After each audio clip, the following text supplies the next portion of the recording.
Praise the Lord everyone. सबको जय मसीह की। आइए हम सब उस पवित्र वचन को पढ़ते हैं जो वचन हमें परमेश्वर के दास अपोस्टल अंकुर योसेफ नूला जी द्वारा और परमेश्वर की दासी पास्टर सोनिया योसेफ नूला जी द्वारा दिया जाता है। आइए हम सब उस पवित्र वचन को पढ़ते हैं। बड़े फैसले ले, जैसे कि वचन रोमियो 12 की 12 आयत में लिखा है, आशा में आनंदित रहो, क्लेश में स्थिर रहो, प्रार्थना में नित्य लगे रहो। आमीन। मेरे प्रियो, जब आप बाइबल में अब्राहम के बारे में पढ़ते हैं तो लिखा है कि परमेश्वर ने अब्राहम से कहा कि मैंने तुझे चुन लिया है, मैं तुझे तेरा बेटा तेरा वंश दूंगा, परंतु तेरे वंश के लोग बंधुआई में जाएंगे और मैं उनको छुड़ाऊंगा।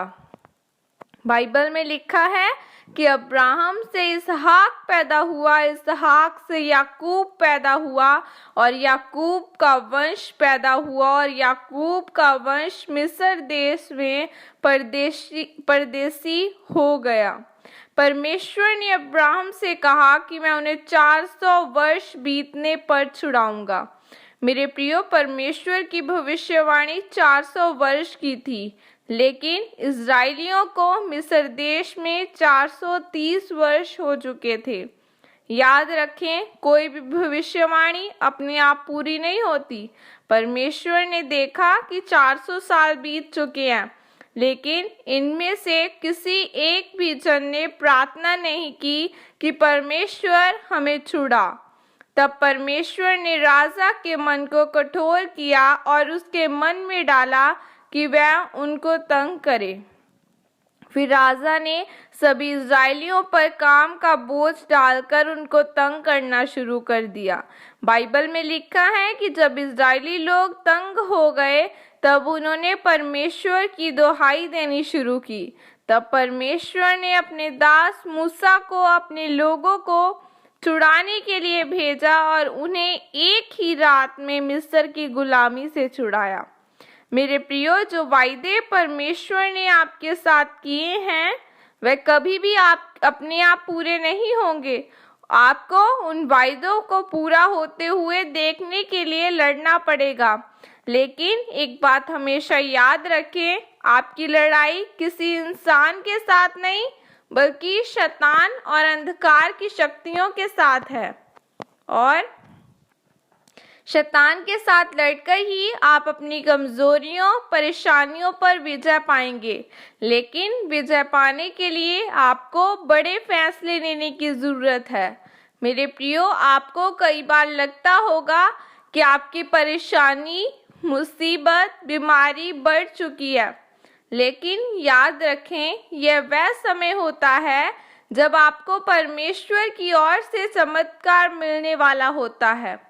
वह परमेश्वर के द्वारा आपकी तैयारी होती है ताकि परमेश्वर आपको अगला स्तर दिखा सके। आज आपको एक फैसला लेने की जरूरत है कि क्या आप अपनी वर्तमान परिस्थितियों से संतुष्ट हैं। अगर आप संतुष्ट नहीं हैं तो आपको बड़ा फैसला लेना पड़ेगा। जिस तरह से आपके घर पर नाजायज कब्जा कोई कर ले तो आपको उस व्यक्ति के ऊपर केस करना पड़ा है। जब तक आप सबूतों के आधार पर केस को नहीं जीतते तब तक आप उस घर में फिर से प्रवेश नहीं कर सकते। उसी तरह से अगर आप चाहते हैं कि शैतान आपके घर को खाली करे, बीमारी, परेशानी, मुसीबत को लेकर बाहर जाए, तो आपको अपने घुटनों पर आकर परमेश्वर के सामने दुहाई देनी पड़ेगी। बड़े फैसले लेने पड़ेंगे ताकि परमेश्वर के वायदे आपके जीवन में पूरे हो सके। परमेश्वर ने यहोशू से कहा कि वह देश मैं तेरे अधिकार में कर देता हूँ, जा और लड़, क्योंकि मेरा अनुग्रह तेरे साथ है। उसी तरह से परमेश्वर का अनुग्रह आपके ऊपर भी है ताकि आप अपनी परिस्थितियों, बीमारियों से लड़ सके और बड़े फैसले लेकर एक विजय जीवन व्यतीत कर सके। आमीन। यह प्रार्थना आपके द्वारा की जाए सर्वशक्तिमान परमेश्वर, मैं इस वचन के लिए पिता आपका धन्यवाद करती हूँ। परमेश्वर, मैं प्रार्थना करती हूँ कि अपना अनुग्रह मुझे दे ताकि मैं बिना डरे शैतान से और अंधकार की शक्तियों से लड़ सकूं और जीत सकूं। प्रभु यीशु मसीह के सामर्थ्य नाम में मांगती हूँ, आमीन। सबको जय मसीह की। God bless you all. परमेश्वर आप सबको आशीषित करे। God bless you.